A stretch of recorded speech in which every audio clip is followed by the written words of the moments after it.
Hey, welcome back. Today we are introducing plantar fasciitis, one of the most common causes of heel pain. It is driven by irritation of the plantar fascia and it's famous for the first step in the morning pain, the one that makes patients move like they just discovered a surprise Lego on the floor. In the slides ahead, we will cover the causes, clinical presentations, diagnosis, and treatment. Subscribe for more and let's get started. Now, this image shows the plantar fascia right there. It is a strong, dense, fibrous band that runs from the medial calcaneal tubercle to the bases of the toes. It plays a crucial role in foot mechanics. That is, it helps support the medial longitudinal arch. It contributes to shock absorption and assists with load transfer during each step. Every time the foot strikes the ground, the plantar fascia tightens and stabilizes the arch, helping distribute forces efficiently. When this structure is overworked or stressed, its ability to manage load becomes compromised, setting the stage for plantar fasciitis. So, as we move into the next slides, keep this structure in mind. Its anatomy directly explains the symptoms and patterns we see clinically. All right, here you can see some characters walking and running. This animation reminds us that everyday activities and certain factors put stress on the plantar fascia.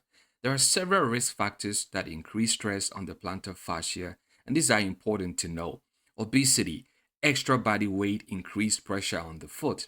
Heel pad atrophy. As the cushioning under the heel wears down, more stress is placed on the fascia. Aging. The fascia becomes stiffer and less flexible with age. In long standing occupations, you know what I'm talking about, standing for long periods repeatedly stresses the fascia. Trauma. Direct injury can damage the fascia. Excessive exercise, high impact or repetitive movements strain the fascia over time, and high and flat arches create uneven stress, which reduce shock absorption, increasing strain on the fascia. So, all these factors that I've mentioned cause repetitive high strain or stress on the plantar fascia. This stress transfers pressure, okay, to the fascia, which leads to changes over time. Now, these changes include degenerative inflammation, which is not the classic inflammation we usually see, as well as things like micro tear, okay, thickening of the plantar fascia. Over time, this can lead to pain. So basically, too much pressure, repeated strain, and certain risk factors can wear down the fascia, causing micro injuries and thickening, which explains why patients feel pain even without a traditional inflammatory response. Now, we're going to talk about what patients actually feel, the clinical manifestations. So, the classic symptom is heel pain, usually at the inside and bottom of the heel, specifically near the medial calcaneal area where the fascia inserts into the bone. So, if you poke around there, that's often where it hurts. Patients typically describe it as sharp discomfort, especially with few steps in the morning. That's very classic, but the absence of this symptom does not exclude plantar fasciitis.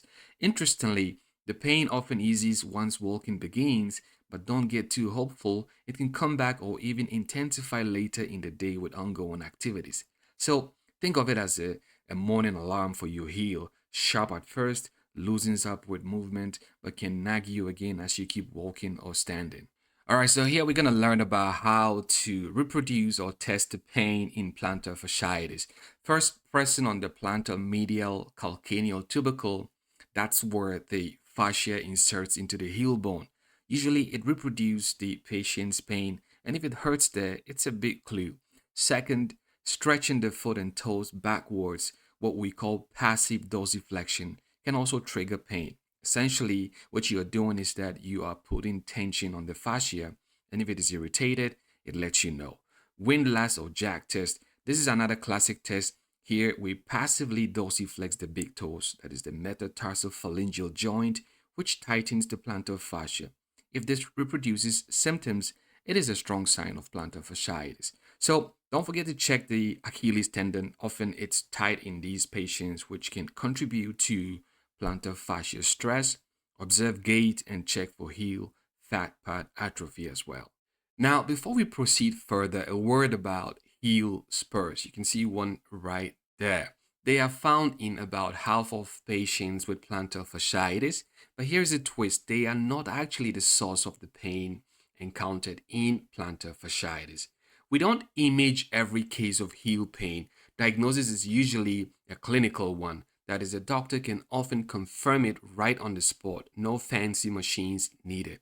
Imaging is usually considered only when symptoms persist despite treatment or when we suspect another condition like a stress fracture, nerve entrapment, or systemic issues.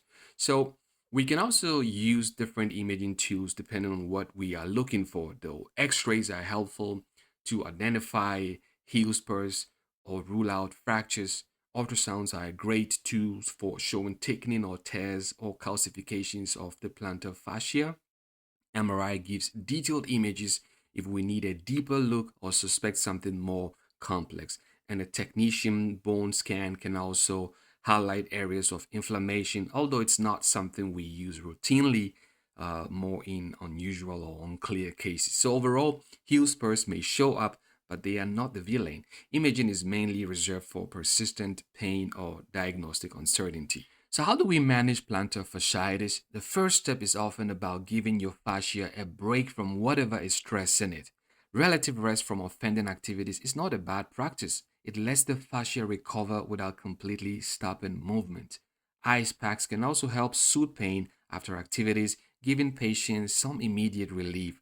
Non steroidal anti inflammatory drugs may reduce discomfort, but remember, this isn't a classic inflammation, so they help more with pain than curing the underlying issue. Orthotics or shoe inserts are very useful. They help redistribute pressure and support the arch, easing strain on the fascia. Deep friction massage along the arch and insertion site can also help loosen tight fascia and improve blood flow. Stretching exercises are also worth trying. Focus on stretches such as towel stretch for the plantar fascia, Achilles tendon stretches, calf and hamstring stretches may all be tried. So, for patients who don't respond to the basic treatments, we can consider extracorporeal shockwave therapy. This uses sound waves to stimulate healing in the fascia and can be helpful in stubborn cases. Another option is local injections. This may include platelet rich plasma, which aims to promote tissue repair, or corticosteroids, which help reduce pain, though we use them cautiously because they can weaken the fascia if overused. And finally, surgery. This is truly the last resort, only considered when all other treatments have failed and symptoms significantly affect daily function. Thank you, and I hope this was useful. If you enjoyed it, then hit the like button and subscribe to the channel. Bye.